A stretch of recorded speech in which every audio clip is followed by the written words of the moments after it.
ternyata dengan semua dibongkar oleh Pak Dian ya, Pak Adrian Napitupulu, tentang pembahasan tarif ojol-ojol yang sebenarnya.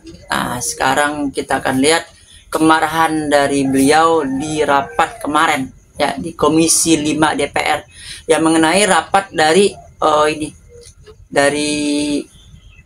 tarif online ini.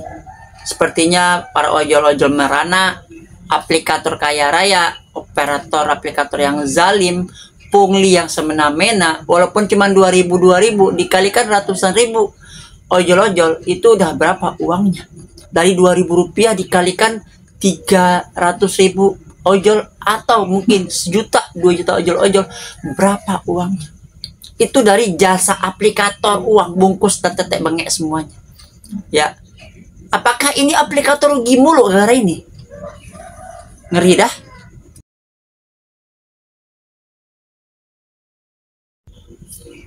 Assalamualaikum warahmatullahi wabarakatuh. Selamat pagi, siang, sore, malam, kapanpun, dimanapun, my friend, my bro, my sis, everyone, everytime, everywhere you are, dimanapun anda berada. Kali ini kita coba lagi bahas tentang masalah para ojol-ojol yang mana mungkin Pak Adrian naik pitam marah dengan kejadian yang sebenarnya, yang ini udah lama tapi dibiarkan.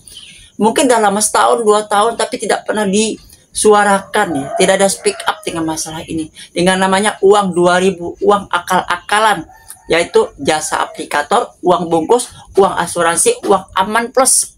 Yang mana makin lama nanti para konsumen yang order ojol lari ke ojol-ojol lain. Gimana? Ojol-ojol yang kecil ya, bukan ojol yang besar dua ini. Mungkin ojol ini 2 besar ya, Gojek sama Grab ya. Ini Grab sama Gojek ya.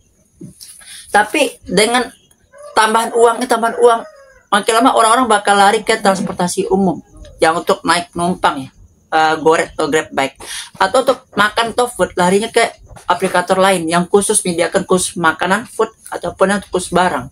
Bagaimana ini ya, dengan uang tambahan-tambahan seperti ini? Mengenai kemarahan itu, mari kita lihat ya kemarahannya Pak Dian itu di DPR seperti ini. Ada paling tidak di data ini Rp29.000 dipungut dari driver dan konsumen tanpa dasar hukum apapun. Menurut saya, maaf Pak Wamen, maaf Pak Dirjen, pernyataan Bapak sesat, manipulatif. Pada rapat kerja dengan Menteri Perhubungan yang digelar oleh Komisi 5 DPR Senin kemarin, Adrian Napitupulu membongkar kedok para aplikator yang memainkan harga dan memeras driver dan konsumen. Yang Rp2.000 itu siapa yang bayar? Dari konsumen, Pak. Oke. Dasar hukumnya apa? Nggak diatur kan? Ada tidak dasar hukumnya? Nah, ini tidak diatur ini. Nggak diatur. Tidak diatur. Artinya Rp2.000 ini tidak ada dasar hukum. Sepakat nggak ini kita coret? Ya. Kenapa? Rp2.000 dikali 3,1 juta driver itu 6 miliar per hari. Dari ini saja. Ini tidak punya dasar hukum. Bapak Wamen yang terhormat dan Pak Dirjen yang terhormat, sebagai bagian dari negara, kita mau menegakkan hukum. Bayangkan, ada 3,1 juta ojol-ojol, dikalikan 2.000 itu udah 6,2 miliar. Pendapatan aplikator per hari tanpa potongan-potongan yang lainnya ya, sehari 6,2 ya, 18,6 miliar sebulan dari potongan doang. Dikalikan setahun berapa? 180 tambah 36 ya, 216 miliar atau 220 miliar dari ini pendapatan aplikator per tahun. Parah nggak? Banget. Dan mari kita lihat kemarahan dari Pak Adrian lagi. Yuk. Oke, izin ya, Pak interupsi. Sedikit lagi. Ya. Biaya perjalanan aman itu dipungut dari mana? Dan untuk apa? Ibu bisa jawab? Boleh saya bantu? Biaya perjalanan aman itu adalah asuransi Pak Wamen. Oke, pertanyaan saya sebagai mantan dari kepolisian Pak Wamen, izin. Apakah waktu kita bikin SIM sudah bayar asuransi? Yes. Apakah waktu kita bikin STNK sudah bayar asuransi? Yes. Kenapa harus bayar lagi asuransi? Rp1.000 dikali 3,1 juta rupiah per transaksi, paling tidak 3 miliar tambah 6 miliar, 9 miliar biaya tidak resminya. hari dengan asumsi setiap driver cuma ambil satu trip satu hari.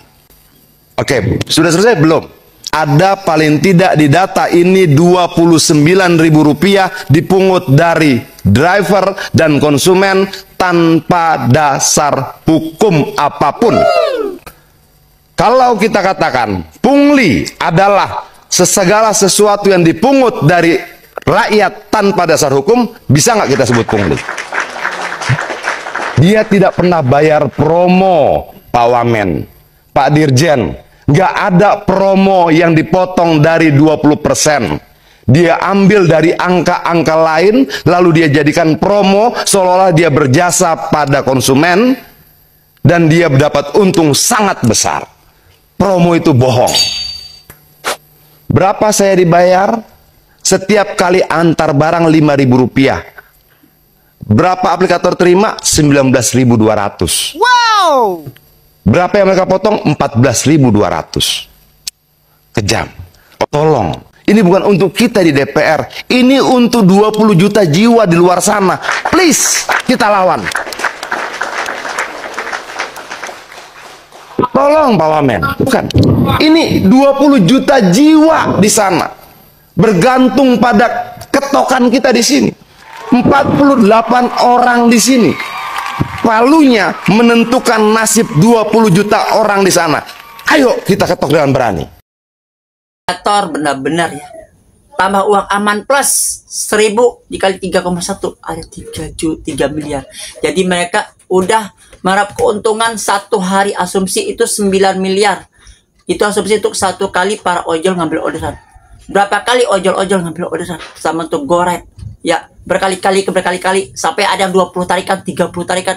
Udah berapa miliar uang aplikator keuntungan setiap harinya. Ya, itu dikatakan rugi, kagak. Karena dia bikin perusahaan lagi dan induknya itu rugi, tapi salah satu anaknya untung. Anaknya inilah yang membiayai semua cabang-cabang perusahaan lainnya. Dari mana? Dari keringat para ojol-ojol ini. Makanya bilang wake up loh, wake up. Ya, penonton gua wake up lu, wake up, bangun.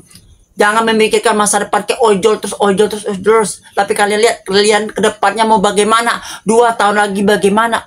Semakin dibongkar rahasia aplikator oleh DPR dan semakin kebongkar rahasia aplikator oleh masyarakat umum, para aplikator akan bikin program-program baru lagi, men. Percaya apa enggak? Sekarang aja Gosen, kalian lihat, itu ada Gosen 22 jam slot. Ya, di setiap area-area kota Jakarta kecuali Jakarta Pusat yang mana dialihkan ke Tangerang Selatan. Ya, utara, barat, timur, selatan itu ada.